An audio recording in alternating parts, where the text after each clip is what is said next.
삼성전자 노사가 총파업을 불과 1시간 반 앞두고 극적으로 임금 협상에 잠정 합의했습니다. 삼성전자 노조는 오는 22일부터 합의안에 대한 조합원 총투표를 실시합니다. 먼저 김태민 기자의 보도입니다. 삼성전자 사측과 노조가 환한 표정으로 손을 맞잡았습니다. 지난해 12월 첫 교섭에 나선 지 5달 만에 2026년 임금 협상에 극적으로 합의한 겁니다. 2차 사후조정까지 결렬되자 고용노동부 장관이 직접 중재에 나섰고 총파업 불과 1시간 반 전에 협상은 타결됐습니다. 막판 최대 쟁점이었던 적자사업부 성과급 배분도 어렵게 접점을 찾았습니다. 마지막까지 대화의 끈을 놓지 않고 노사 자율 교섭으로 잠정 합의에 이르게 되었다는 점에서 삼성전자 노사에 정부를 대신해서 깊이 감사드립니다. 이에 따라 노조는 오늘부터 다음 달 7일까지 예정됐던 총파업을 전면 유보하기로 했습니다. 이와 함께 오는 22일 오후 2시부터 27일 오전 10시까지 조합원들을 대상으로 합의안에 대한 찬반 투표를 진행합니다. 조합원 과반이 참여해 과반이 찬성해야 최종 합의안 자격을 갖춥니다. 저희 내부 갈등으로 심려를 끼쳐드린 국민 여러분께 송구하다는 말씀을 드립니다. 끝까지 조정 역할을 맡아주신 정부와 관계자 여러분께 진심으로 감사의 말씀을 전합니다. 협상 타결 뒤 삼성전자는 겸허한 자세로 건설적인 노사관계를 구축할 것이라고 강조했습니다. 회사는 이번 합의사항을 성실히 이행하고 노사 상생을 위해 최선의 노력을 다하겠습니다. 국가 경제 전체를 뒤흔들 수 있다는 우려 속에 진행된 삼성전자 노사 협상은 이제 조합원 투표만을 남겨둔 채 봉합 수순을 밟게 됐습니다. YTN 김태민입니다. 네, 이번 노사 합의의 세부 내용도 살펴보겠습니다. 반도체 사업 부문에 대해서 사업 성과의 10.5%를 재원으로 개인별 지급률에 상한이 없는 특별 성과급을 신설하고 전액 자사주로 지급하기로 합의했습니다. 2026년 성과급 노사 잠정 합의서를 보면 기존 OPI, 그러니까 초과이익 성과 제도를 유지하면서 반도체 사업을 하는 DS 부문에 대해서만 별도의 특별 경영 성과급을 마련해 10년 동안 제도를 유지하게 됩니다. 삼성전자 노사가 마지막까지 의견을 보인 DDS 부문 성과급 배분 비율에 대해서는 부문별로는 40%, 사업부별로는 60%로 하고 공통 조직은 메모리 사업부의 70%로 정리됐습니다. 다만 내년부터는 파운드리, 시스템 LSI 사업부와 같이 적자가 난 사업부는 부문별의 재원을 활용해 공동 지급률의 60%를 성과급으로 받게 됩니다. 외신들도 삼성전자 노사 합의를 긴급 속보로 전했습니다. 뉴욕 증시는 엔비디아 실적에 대한 기대감과 시장 금리, 또 유가 하락 속에 동반 상승했는데요. 뉴욕 연결해서 자세한 소식 알아봅니다. 이승윤 특파원, 외신들이 삼성전자 파업 보류 소식을 어떻게 다뤘습니까?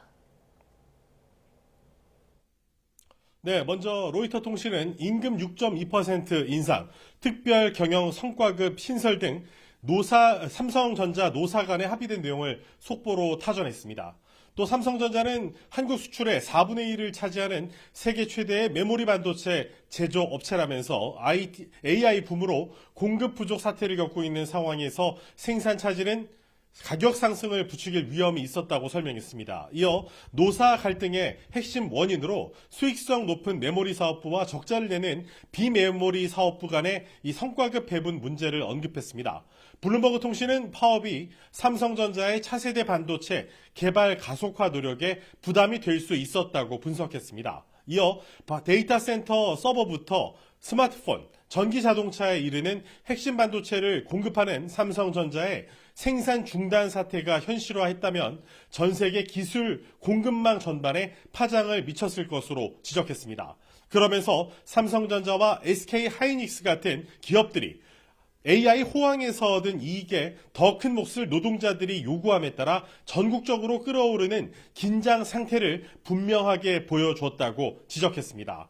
AP통신도 삼성전자의 생산량 감소 우려가 다소 완화했다고 전했습니다. 또 100조 원 손실을 우려한 한국 정부의 긴급 조정권 압박과 이 비메모리 부문 보상, 법원 가처분 결과를 집중 조명했습니다. 반면 AFP통신은 실제 파업이 일어났더라도 생산에 미치는 영향은 제한적일 수 있다는 전문가의 분석을 전했습니다.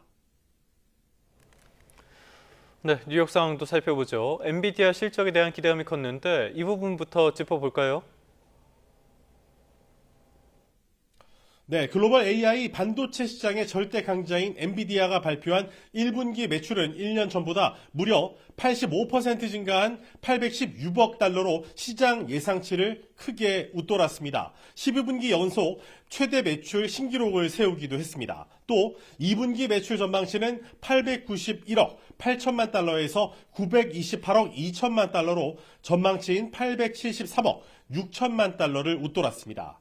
이란 전쟁발 인플레이션 우려에 따른 채권금리 상승으로 전날 하락했던 뉴욕 증시는 엔비디아 실적에 대한 기대감에 1% 이상 동반 상승 마감했습니다. 이번 실적 발표는 전 세계 기술주의 향방과 AI 투자 붐의 지속성을 증명하는 리트머스 시험지로 급등하고 있는 필라델피아 반도체 지수가 더 오를 수 있는지 파악하는 가늠자가 될 것으로 보입니다.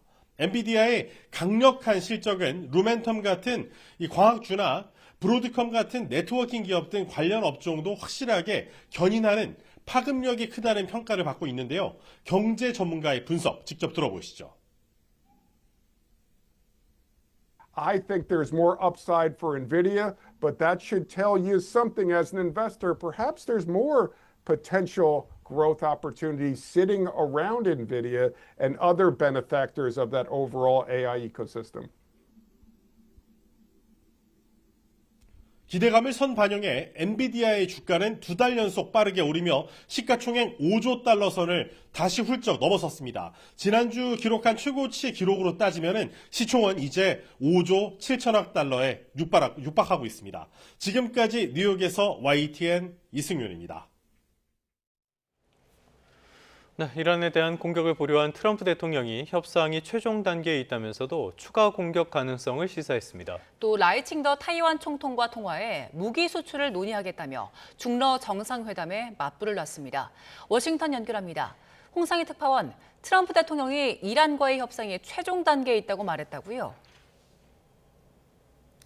네, 이란과 관련해 최종 단계에 있다면서 어떻게 될지 보자고 말했습니다. 미국은 세계에서 가장 강력한 군대를 가지고 있다고 강조하면서 지금 남은 유일한 질문은 미군이 가서 마무리를 할지, 이란이 합의문에 서명할지라고 말했습니다.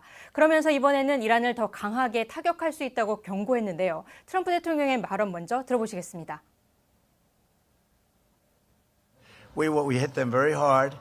But we may have to hit them even harder, but maybe not. But we're not going to let Iran have a nuclear weapon and blow up the entire Middle East, Israel, the entire Middle East, and then come here for you. Not going to happen. 또 이란이 핵무기를 가질 수 없다며 아주 단순한 문제라고 거듭 밝혔습니다. 트럼프 대통령은 호르무즈 해협을 열어야 하기 때문에 이란에 한 번 기회를 줄 것이라면서도 서두르지 않는다고 말했습니다. 이어 모두 중간선거 때문에 이란 전쟁을 끝내는데 서두르는 것이라고 말하지만 자신은 그렇지 않다고 강조했습니다. 또 이란에 대한 공격 보류 결정에 대해 네타냐후 이스라엘 총리에게 어떤 얘기를 했느냐는 질문에는 자신이 원하는 것이라면 무엇이든 할 사람이라며 설득이 가능한 관계라는 점을 강조하기도 했습니다. 네, 이란은 미국의 새 종전안 이거를 검토하고 있다고 밝혔죠.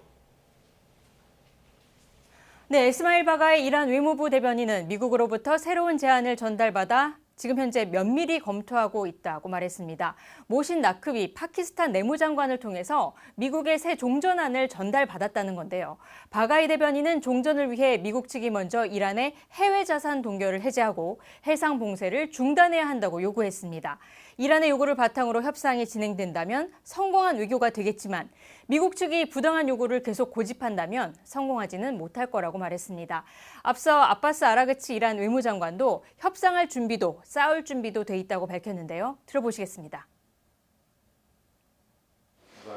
اگر لازم باشه منافع نظام اقتضا بکنه که در میدان دیپلماسی، در میدان گفتگو، در میدان مذاکره حاضر بشیم، حاضر خواهیم شد با قوت، به همون قوتی که نیروهای مسلح 네, 중러 정상회담 직후 트럼프 대통령이 타이완 총통과 곧 통화하겠다 이런 얘기도 했네요. 네, 지난주 미중 정상회담에서 트럼프 대통령은 시진핑 중국 국가주석과 타이완에 대한 무기 판매 문제를 구체적으로 논의했다고 말해 파장이 컸죠. 미국의 타이완에 대한 무기 판매와 관련해서 이번에는 라이칭더 타이완 총통과 직접 통화할 계획이 있다고 말했습니다. 이 발언도 들어보시겠습니다. Well, I'll speak to him. I speak to everybody. We have that situation very well in hand. We'll work on that, the Taiwan problem. 언제 통화를 할 건지는 밝히지 않았는데 1979년 미중 수교 이후 미국 현직 대통령이 타이완 총통과 대화를 한 적은 없기 때문에 이번 발언도 파격적이라는 평가가 나오고 있습니다.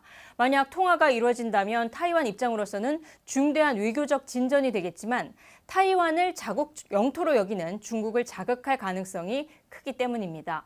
트럼프 대통령은 지난 2016년 대통령 당선인 신분으로 당시 타이완 총통과 통화를 했는데요. 그 당시 중국은 강력하게 반발을 했었습니다. 이 때문에 타이완 총통과 통화를 하겠다는 이번 발언도 시진핑 주석에 대한 불만 때문이라는 분석이 나옵니다. 시진핑 주석은 미중 정상회담 나흘 만에 푸틴 러시아 대통령을 초청해서 중국과 러시아가 미국 견제에 나섰다는 평가가 있었죠. 트럼프 대통령은 중러 정상회담에 대해서는 자신은 두 지도자와 잘 지낸다며 좋은 일이라고 본다고 말했습니다. 지금까지 워싱턴에서 전해드렸습니다. 네, 미국 정부가 쿠바 혁명의 주역이자 국가 최고 원로인 라울 카스트로 전 대통령을 기소했습니다. 트럼프 대통령이 쿠바 정권 교체를 노골적으로 추진하는 가운데 나온 조치여서 중남미 정세가 유동칠 걸로 보입니다. 이경아 기자의 보도입니다. 형과 함께 쿠바 혁명을 이끈 주역이자 마쿠 최고 실력자인 라울 카스트로. 미국 정부가 90대 중반의 전 쿠바 대통령을 과거 미국과 연루된 사건에 책임을 묻겠다며 기소했습니다. 지난 1996년 쿠바인의 망명을 돕던 미국 내 단체의 항공기를 쿠바군이 격추했을 당시 국방장관이었다는 겁니다. Mr. Castro and the others are charged with additional crimes as well, including destruction of aircraft and 4 individual counts of murder. 이번 기소는 트럼프 미국 대통령이 이란 다음은 쿠바라며 정권을 바꾸겠다는 뜻을 노골적으로 드러낸 가운데 이루어졌습니다. 미국 정부는 그러나 쿠바 국민에게는 1억 달러, 약 1,500억 원을 지원하겠다며 손짓을 보냈습니다.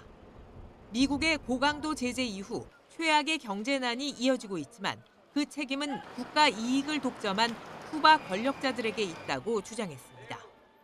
Y está operada por ellos. Y cuenta con ingresos 3 veces superiores al presupuesto de su gobierno actual. Hoy, mientras ustedes sufren, estos empresarios tienen $18,000 millones en activos y controlan el 70% de la economía de Cuba. 미국 정부는 쿠바 독립기념일에 카스트로에 대한 기소를 발표했습니다. 우방국인 베네수엘라의 마두로 대통령을 체포해간 데 이어 미국이 이번엔 자국을 겨냥하자 쿠바 국민 사이의 반미 감정은 커지고 있습니다. Primero que todo, no estoy de acuerdo con la intervención aquí en Cuba de ningún país, ni de los Estados Unidos ni de nadie. Eso era legítimo porque estaban usurpando un país ajeno, en primer lugar. Usted no puede. 트럼프 미국 대통령이 쿠바를 연일 지목한 것은 이란 전쟁 이후 악화한 여론의 시선을 다른 곳으로 돌리기 위한 것으로 풀이됩니다. 하지만 최우선 과제인 이란과의 종전 협상이 교착 상태에 빠진 상황 속에 쿠바 정권 교체를 위해 추가 행동에 나서기는 당분간 쉽지 않을 것으로 보입니다. YTN 이경아입니다.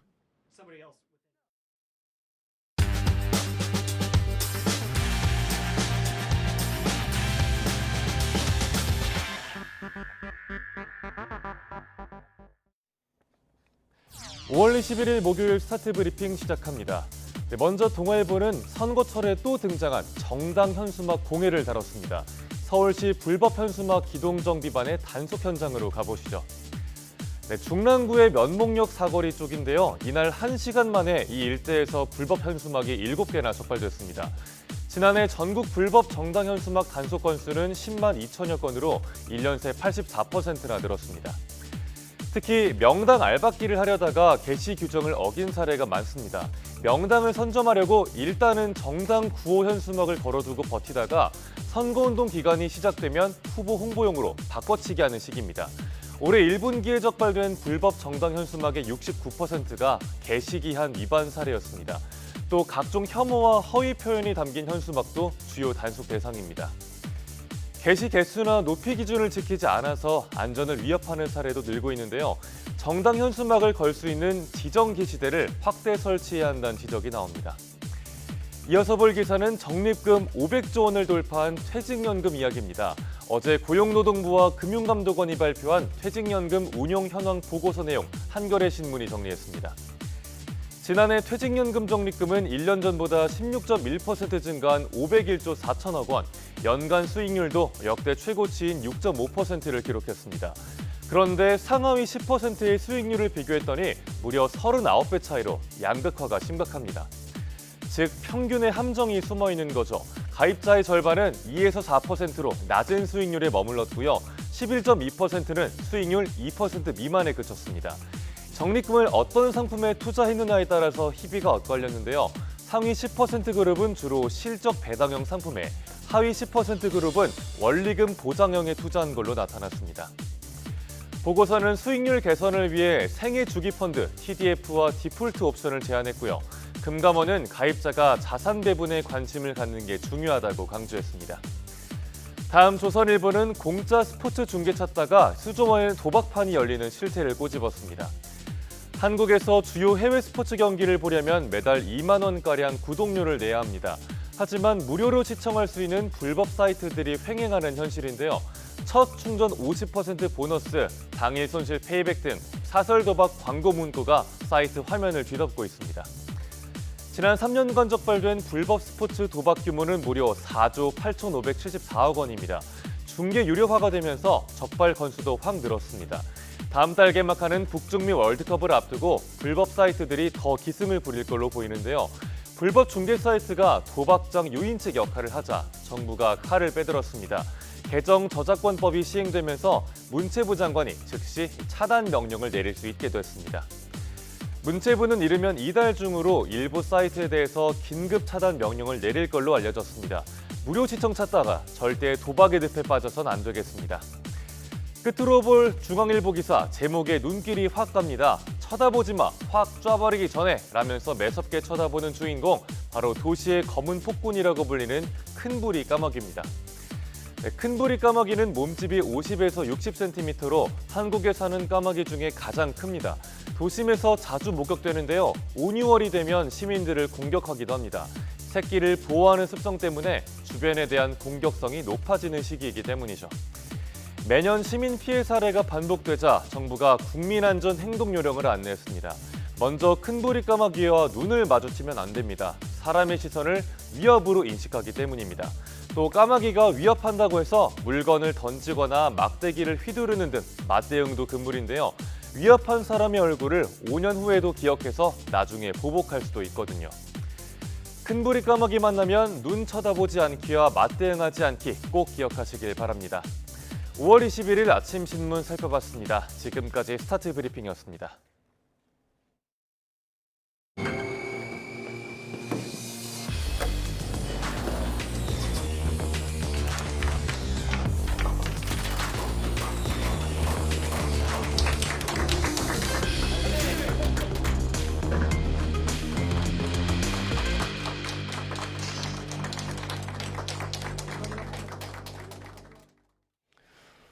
네, 삼성전자 노사가 파업 직전에 극적으로 잠정 합의에 성공했습니다. 네, 합의 내용과 이번 사태가 우리 경제에 미칠 파장까지 이정환 한양대 경제금융학부 교수와 함께 짚어보겠습니다. 어서 오세요. 어서 오십시오, 교수님. 자, 간밤에 극적인 합의가 있었는데요. 이 합의 내용은 간략하게 짚어보도록 하겠고요. 워낙 이번 이 쟁의가 우리 사회에 던진 질문들이 굉장히 많기 때문에 큰 그림에 대한 이야기 조금 더 자세히 나눠보도록 하겠습니다. 먼저 마라톤 협상이 계속 이어지면서 결국에는 파국을 벗어났어요. 합의를 이뤄냈는데 어떤 내용들 담겼습니까? 사실 이제 여러 가지 쟁점들이 있었죠. 뭐 항상 협상이라는 건 쟁점들이 깔려 있는데 노조 측이 가장 강력하게 원한 것은 흔히 말하는 우리가 받는 성과급의 상한을 어떻게 할 것이냐. 네. 원래 삼성전자의 성과급에는 상한 같은 것, 상한이 정해져 있었기 때문에 근데 이제 반도체 실적이 너무 좋다 보니까 이런 실적을 분배받으려고 그러면 이런 상한을 없애야 되는 이런 이슈가 있었는데 이번엔 상한을 뭐 사측에서 대승적으로 받아들여서 상한을 없애는 쪽으로 갔다라고 보시면 될 것 같고요. 다만 형태는 이제 특별 성과급 형태죠. 특별 성과급이라는 건 어떤 거냐면 이 반도체 부분에 한해서 특별하게 성과급을 주겠다라고 이야기를 하고 있고 그리고 이 특별 성과급의 지급 조건에 대한 이야기도 나와 있다. 지급 조건이라는 것은 결국은 매년 영업이익이 얼마 이상 됐을 때 특별 성과급이 지급된다라는 이런 이야기라고 드릴 수 있을 것 같습니다. 그리고 반도체 분야에 한해서 특별 성과급 제도하고 이제 상한 같은 것들을 없앴다라는 큰 특징이 있고요. 사측의 의견을 받아들였다는 것은 어떤 거냐면 사측의 입장에서는 이 DS 전반적으로 반도체 분야라고 이야기하지만 파운드리 분야 흔히 말해서 이제 외국의 시스템 반도체 같은 것들을 흔히 만들어내는 분야가 있고 메모리 반도체 분야 그다음에 공통적으로 어떻게 보자면 이 설계 같은 거를 하는 LSI 분야 같은 것들이 있는데 이 사업 그러니까 부문이라 그러고요. DS는 부문이라 그러고 이 사업군에 대해서 어떻게 인센티브를 줄 것이냐. 뭐 삼성전자의 기본적인 어떤 인사 방향은 이 사업 분야가 적자가 나면 인센티브를 덜 주고 흑자가 나면 사업 분야라고 말씀드린 건 아까 흔히 말한 메모리 반도체, 파운드리, LSI 분야별로 쪼개서 준다라는 그런 입장이었거든요. 그쪽에 대해서 이제 가중치를 노조는 아무래도 DS 분야 전체에 대해서 70% 이상 주는 게 맞지 않느냐라고 이야기했지만 사측에서는 그러지 말고 그리고 우리가 기본적인 인센티브 체계라는 게 있기 때문에 사업 분야 성과를 보다 더 많이 반영해야 된다라는 그런 이야기를 했습니다. 그래서 60%를 그 사업 분야별로 한 거고 이제 부문에 한 40% 비중을 둔 것으로 한 것이다라고 볼 수 있을 것 같습니다. 다만 이제 올해 성과가 너무 좋다 보니까 이 제도는 1년 유예를 함으로써 이제 분야 그 모든 분야가 좀 혜택을 입을 수 있는 이런 역할을 했다라고 아마 보시면 될 것 같고요. 결국 근데 이제 이것은 사실 반도체 분야에 한정된 어떤 특별 보너스에 대한 이야기고 사실 영업이익에 대해서 10%, 15% 여러 가지 갈등이 많았는데 이 영업이익 한 15% 선으로 결정을 내면서 이제 12.5 죄송합니다. 12% 수준으로 결정을 내면서 노사 합의가 마무리됐다. 마무리된 건 아니죠. 사실 합의안이 도출이 된 거고 이걸 투표를 통해서 마무리를 해야 된다. 이런 말씀 드릴 수 있을 것 같습니다. 네, 내일부터 이제 투표에 들어가고 이게 투표가 통과가 되면 향후 10년 동안은 이 특별 경영 성과급이 지속이 되는 건데 상당한 금액이잖아요. 이 정도면 앞으로 기업 투자에는 큰 영향 없습니까? 사실 이제 기업 투자에 대한 우려가 분명히 있는 건 사실이죠. 그리고 우리 영업이익이라는 것이 보통 어떻게 결정되냐면 이제 매출에서 비용 같은 것들, 원자재 비용이라든지 인건비를 빼고 추가적으로 12% 그러니까 큰 틀에서는 추가적으로 한 12%의 재원이 이제 흔히 말하는 성과급으로 나갈 수 있다라는 이야기라고 보시면 될 것 같거든요.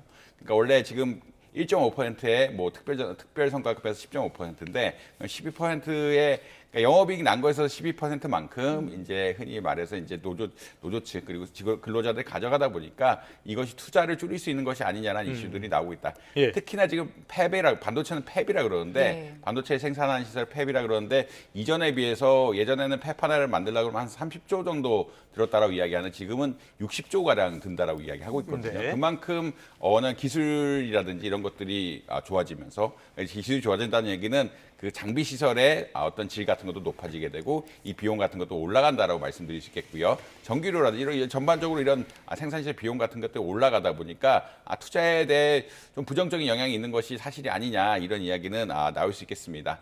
다만 이번 성과급, 초과 성과급 지급이 굉장히 잘했을 때만 지급하는 형태로 나왔기 때문에 이런 투자에 대한 부담은 조금은 줄인, 그러니까 이제 200조 이상 이런 기준 같은 걸 정해서 굉장히 성과가 많이 났을 때만 나오는 방식으로 했기 때문에 투자위 측에 대한 부담을 최소화하긴 했다. 이런 말씀 역시 드릴 수 있을 것 같습니다.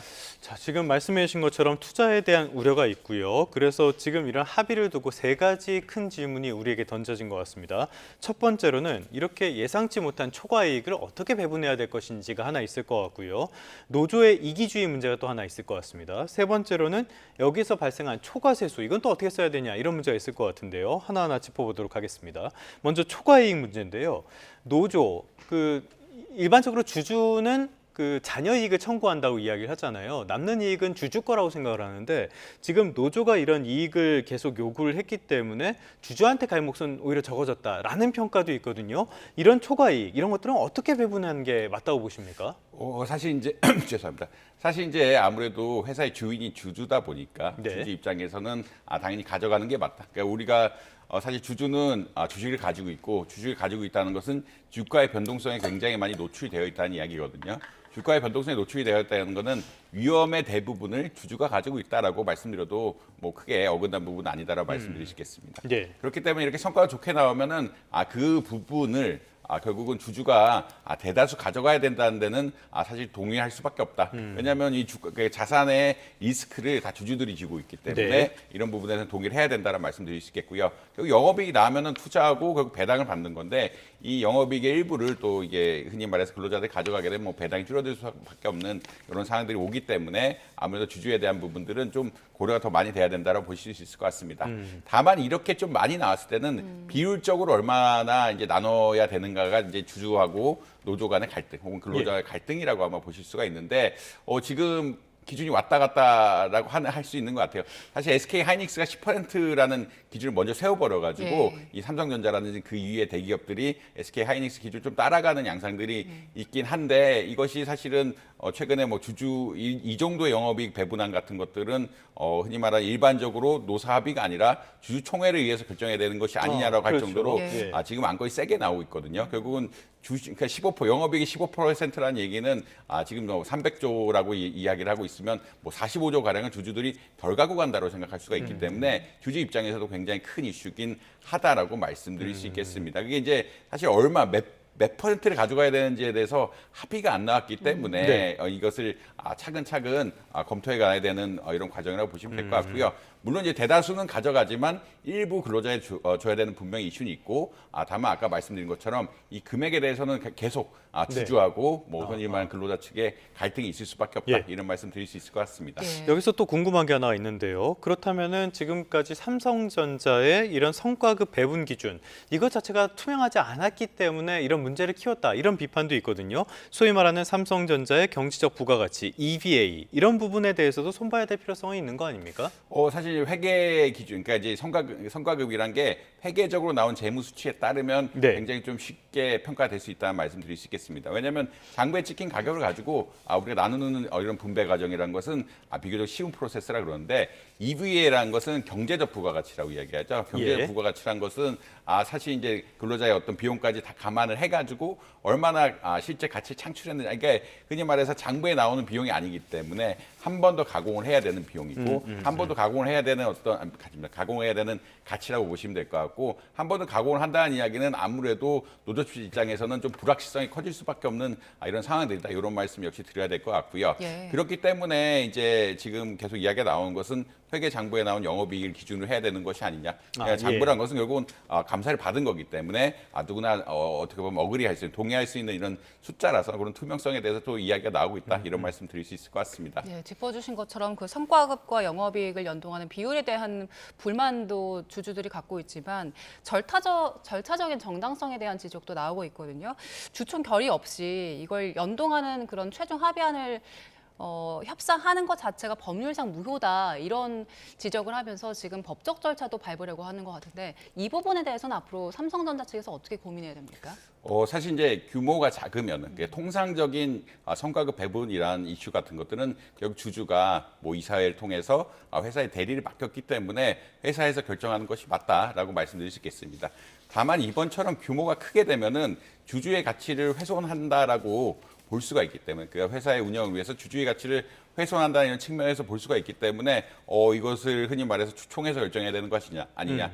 주주들이 다 모여가지고 사실 이사회 말고 우리가 주주가 위임을 준 이사회나 경영진 말고 주주들이 결정해야 되는 것이 아니냐는 이슈가 나올 수밖에 없다라고 보시면 될 것 같고요. 이건 사실 이제 정도의 문제이기 때문에 어느 정도의 큰 규모의 어떤 임금 지분 같은 것들이 주주 가치를 얼마나 훼손하느냐 이런 흔히 말하는 규모의 문제이기 때문에 조금 뭐 법적 논란이 붙을 수는 있는 이런 상황들인 것 같다라는 말씀은 드릴 수 있을 것 같습니다. 이게 뭐 해야 된다 말아야 된다라는 이슈면 법적 이슈가 별로 없는데 지금 일반적으로 우리가 통상적인 임금 성과급이라든지 이런 배분 절차 같은 경우에는 다 위임을 하고 협상을 하라고 했는데 워낙 이제 규모가 크고 이 규모가 큰 것들이 배당을 줄일 수도 있다고 생각을 하니까 이런 이슈가 나올 수밖에 없다.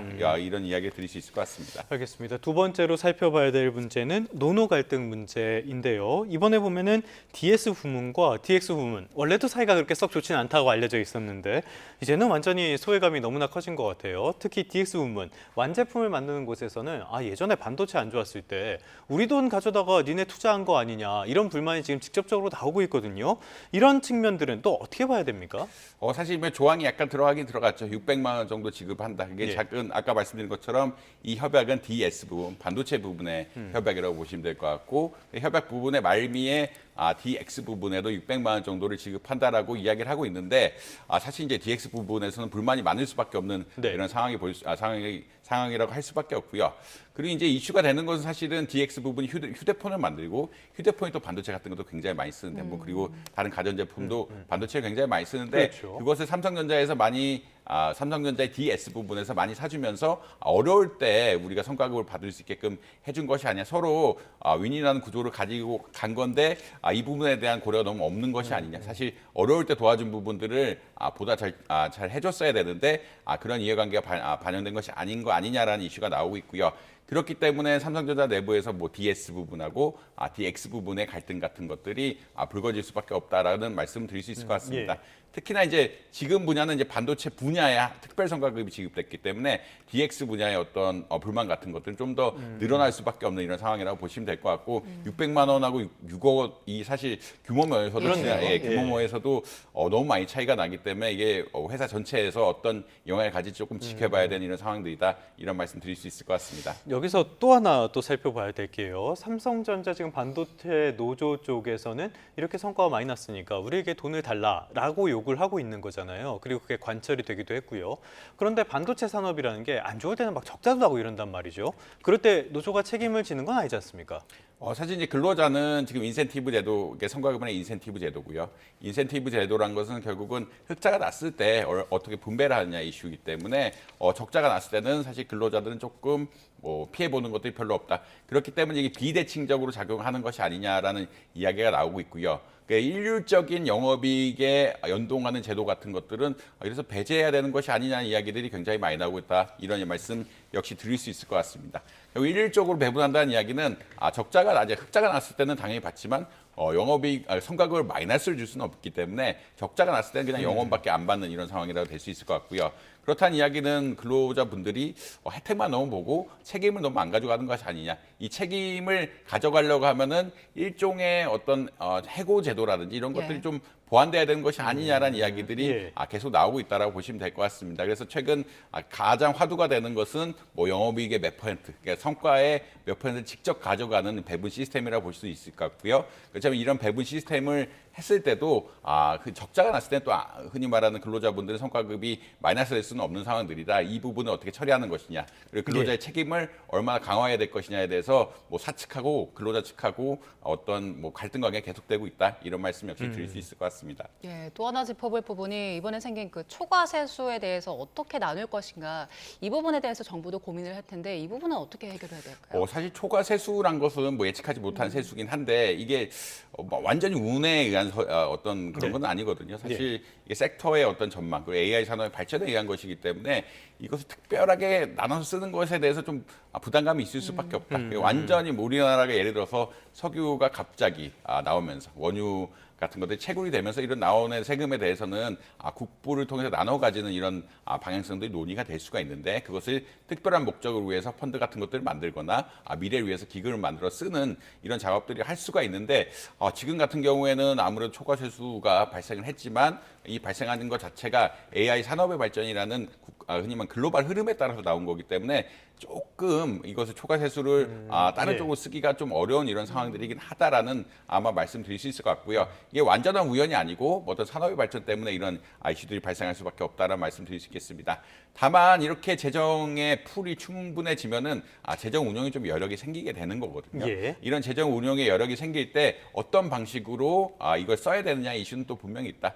이거를 흔히 말해서 복지적으로 쓰다기보다는 재정을 성장 위주로 써야 된다는 이야기가 또 나오고 있거든요. 이렇게 특별히 재정이 좀 여유가 있을 때는 이런 상황을 발전해서 미래 산업의 육성이라든지 혹은 미래 학생들에 대한 어떤 투자 같은 것들이 늘어나야 되는 것이 아니냐. 미래 인재 양성 이런 이슈는 분명히 달라붙어 있다. 이런 말씀 역시 덧붙여야 될 것 같습니다. 이게 논란이 된 게요. 김용범 실장이 SNS를 통해서 국민 배당금이라는 이야기를 했기 때문에 논란이 많이 커졌는데 나중에 물론 이게 이익을 뺏는 게 아니라 초과 세수에 대한 이야기다 해갖고 진언을 하긴 하긴 했습니다. 그런데 이걸 두고도 이렇게 배당금으로 해서 일회성으로 쓰는 것이 맞느냐, 이거 재원을 가지고 빚을 갚고 남는 돈은 투자를 해야 되는 것이 아니냐, 이런 지적도 나오거든요. 교수님은 어느 방향이 적합하다고 보세요? 사실 이제 이슈가 이게 국민 배당 초과 세수에 관한 이슈가 좀 겹치면서 원래 사람들이 해석하기에는 이것을 그냥 배당 같은 것들을 국민이 받아가야 되는 것이 아니냐 이슈가 있었고요. 수익이 많이 났으면 정부가 보조를 해줬기 때문에 이 보조에 대한 혜택을 국민들에게 나눠줘야 되는 이슈가 아니냐라는 이야기가 나왔고, 그것에 대해서는 사실 자본시장에서 어마어마한 반발이 있으면서 주주들의 피해를 입으면서까지 이걸 나눠줘야 되는 이슈가 분명히 달라붙어 있어가지고 굉장히 반발이 컸다, 이런 말씀 드릴 수 있을 것 같습니다.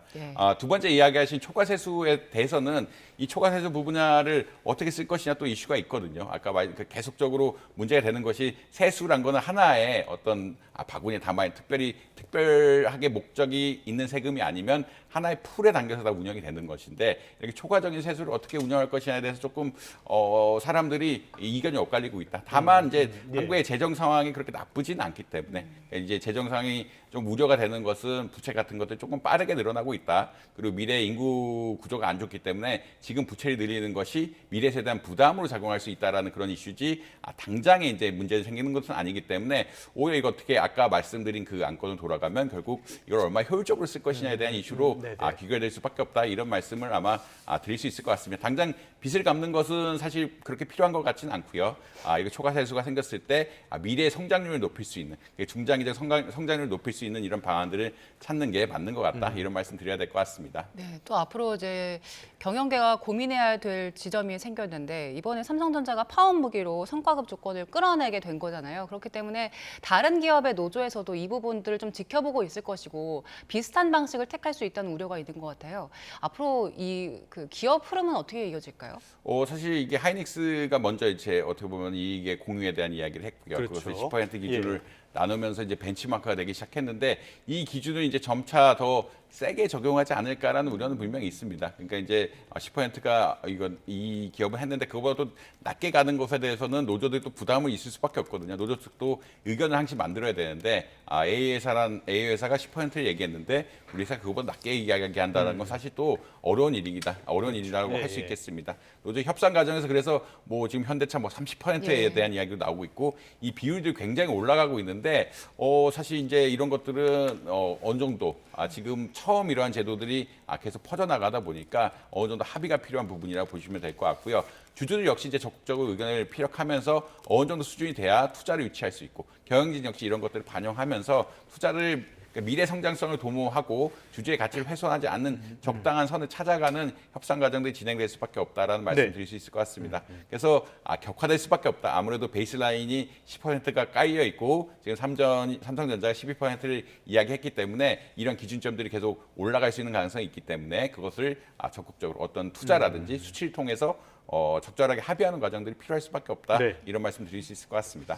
알겠습니다. 여러 가지 측면에서 지금 AI, 반도체, 바이오 이런 쪽에서도 굉장히 강한 요구들이 이어지고 있는데요.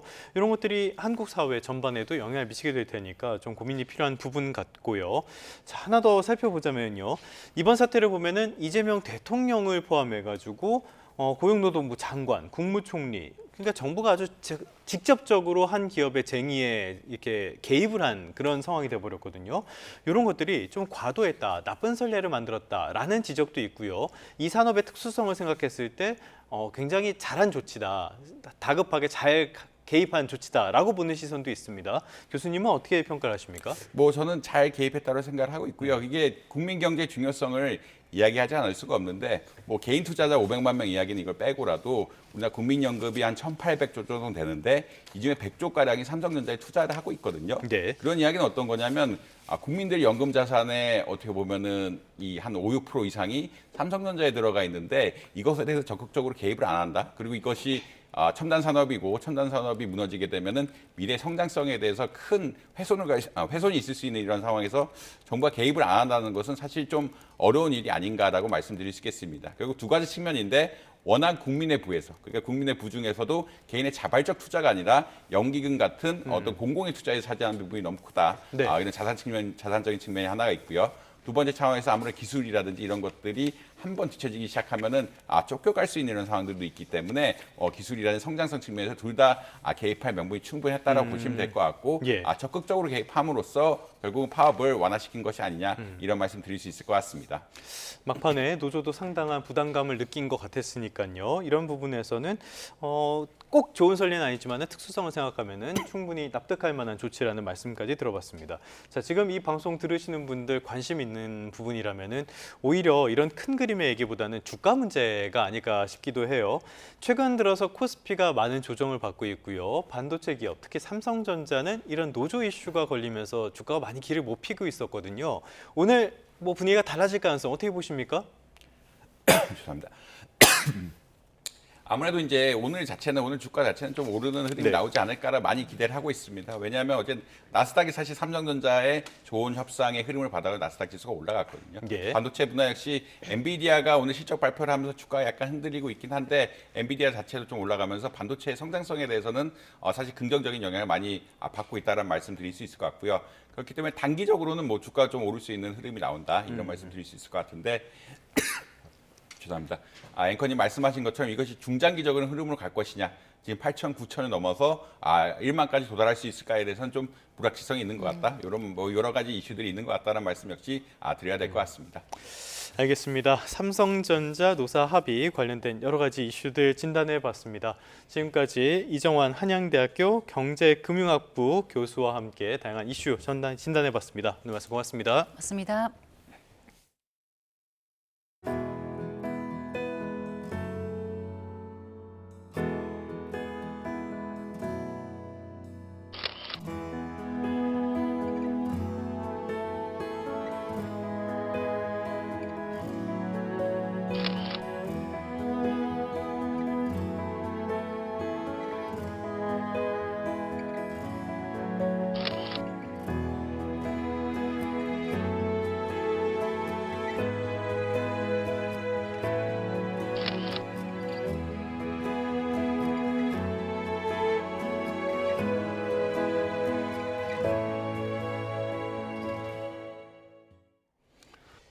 배우 이민규가 고강도 세무조사를 받고 거액의 세금을 추징당한 걸로 알려진 가운데 소속사는 고의적인 탈루는 없었다고 해명했습니다.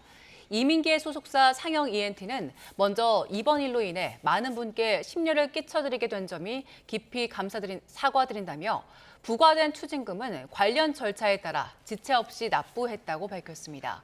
이어 이번 세무조사 결과는 법인 운영 과정에서의 비용 처리 기준에 대해 세무당국과 당사 간의 세법 해석 차이로 인해 발생한 상황이라며 고의적인 소득 누락이나 부정한 방법 탈루 등은 분명히 전혀 없었다고 분명히 말씀드린다고 말했습니다. 네, 끝으로 출근길 날씨 살펴보겠습니다. YTN 야외 스튜디오 연결합니다. 정수현 캐스터. 네, 정수현입니다. 네, 이제 비는 그친 것 같네요. 지금 비 상황 어떻습니까? 네, 이곳 상암동은 하늘빛만 흐리지만 현재 중부와 경북 곳곳으로는 비가 내리고 있습니다. 어제부터 비가 내려서 도로가 미끄러운 곳이 많으니까요. 오늘 출근길은 교통안전에 유의하셔야겠습니다. 네, 오늘도 낮 동안은 서늘하다고요? 네, 오늘은 여름의 시작을 알리는 절기 소만이지만 비가 내리며 낮 동안 서늘함이 감돌겠습니다. 오늘 서울의 낮 기온이 20도에 그치겠고요. 바람도 강하게 불어서 우산과 함께 얇은 겉옷 하나 챙겨서 나오시면 좋겠습니다. 그럼 먼저 자세한 비 상황 레이더 화면으로 살펴보도록 하겠습니다. 강원 산간에는 호우주의보가 내려진 가운데 오전까지 시간당 10에서 20mm 안팎의 비가 집중될 수 있겠습니다. 앞으로 내릴 비의 양은 강원 동해안과 산간에 최대 80mm 이상, 경북 북동 산간에 최대 40mm가 되겠고요. 그 밖의 내륙 지역은 5에서 30mm 안팎이 되겠습니다. 다만 비는 소강 상태를 보일 때가 많겠고 오후에 수도권과 강원 내륙부터 그치기 시작해서 밤이면 대부분 잦아들겠습니다. 비가 내리면서 오늘까지는 흐리고 선선한 날씨가 계속되겠습니다. 서울의 낮 기온이 20도, 광주 21도로 어제와 비슷하거나 조금 낮겠습니다. 비가 그친 뒤에는 다시 맑은 하늘이 드러나겠고 다시 예년보다 날이 더워질 전망입니다. 오늘까지 중부와 제주도를 중심으로는 순간적으로 초속 15m 안팎의 강한 바람이 몰아치겠습니다. 날아갈 수 있는 시설물은 미리 점검해 주시기 바랍니다. 지금까지 YTN 정수현입니다. 네, 5월 21일 YTN 뉴스타트 모두 마무리하겠습니다. 잠시 뒤 뉴스업이 이어집니다. 시청해주신 여러분 고맙습니다.